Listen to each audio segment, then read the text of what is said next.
कामिका एकादशी व्रत कथा। इसके पाठ से भगवान शिव और भगवान विष्णु होते हैं प्रसन्न। तो कामिका एकादशी का व्रत पुण्य फलदायी है। इस व्रत को करने से व्यक्ति को वाजपेयी यज्ञ के समान फल मिलता है। साथ ही भगवान शिव और भगवान विष्णु की कृपा प्राप्त होती है। पद्म पुराण में भगवान श्री कृष्ण ने युधिष्ठिर जी को कामिका एकादशी व्रत की कथा सुनाई है। यहाँ पढ़े कामिका एकादशी की संपूर्ण कथा। युधिष्ठिर ने पूछा कृष्ण भगवान से, वासुदेव आपको नमस्कार है। श्रावण के कृष्ण पक्ष में कौन सी एकादशी होती है उसका वर्णन कीजिए। भगवान श्री कृष्ण बोले, राजन सुनो, मैं तुम्हें एक पापनाशक उपख्यान सुनाता हूँ, जिसे पूर्व काल में ब्रह्मा जी ने नारद जी के पूछने पर कहा था।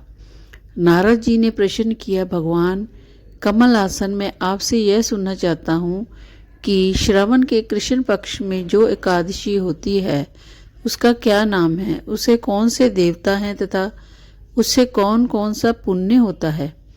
प्रभु जी यह बताइए। ब्रह्मा जी ने कहा, नारद सुनो, मैं संपूर्ण लोकों के हित की एक इच्छा से तुम्हें प्रश्न का उत्तर दे रहा हूँ। श्रवण मास में जो कृष्ण पक्ष की एकादशी होती है उसका नाम कामिका है। उसके स्मरण मात्र से ही वाजपेयी यज्ञ का फल मिलता है। उस दिन श्रीधर, हरि, विष्णु, माधव और मधुसूदन आदि नामों से भगवान का पूजन करना चाहिए। भगवान श्री कृष्ण के पूजन से जो फल मिलता है वह गड़ा, काशी, नैमिषारण्य तथा शस्कर क्षेत्र में भी सिंह राशि के बृहस्पति होने पर तथा व्यतिपात और दंड योग में गोदावरी स्नान से जिस फल की प्राप्ति होती है वही फल भगवान श्री कृष्ण के पूजन से भी मिलता है।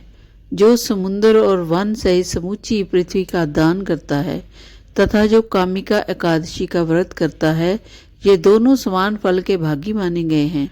जो व्यतिपात है वही गाय को अगण्य सामग्रियों सहित दान करता है, उस मनुष्यों जिस फल की प्राप्ति होती है वही कामिका का व्रत करने वाले को मिलता है।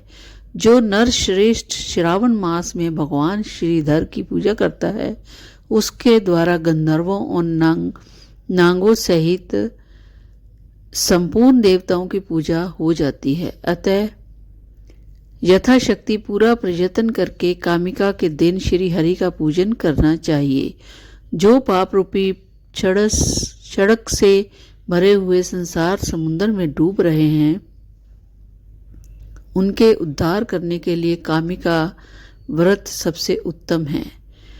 अध्यात्म विद्या परायण पुरुषों को जिस फल की प्राप्ति होती है उसे बहुत ही अधिक फल और कामिका व्रत का सेवन करने वालों को मिलता है। कामिका का व्रत करने वाला मनुष्य रात्रि में जागरण करके ना तो कभी भयंकर यमराज का दर्शन करता है और ना ही कभी दुर्गति को प्राप्त होता है।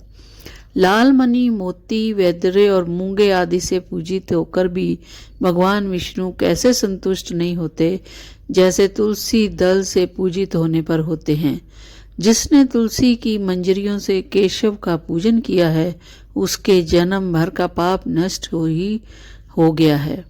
स्पर्श करने पर शरीर को पवित्र बनाती है, प्रणाम करने पर रोगों को निवारण करती है, जल से सींच करने पर यमराज को भी भय पहुंचाती है, आरोपित करने पर भगवान श्री कृष्ण के समीप ले जाती है और भगवान के चरणों में चढ़ाने पर मोक्ष रूपी फल प्रदान करती है।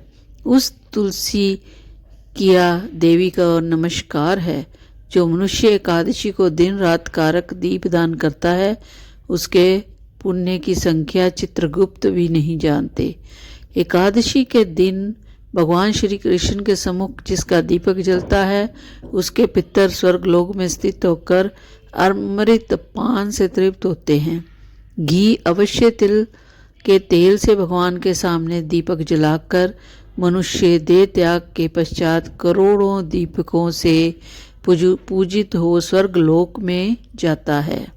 बोलो श्री कृष्ण भगवान की जय।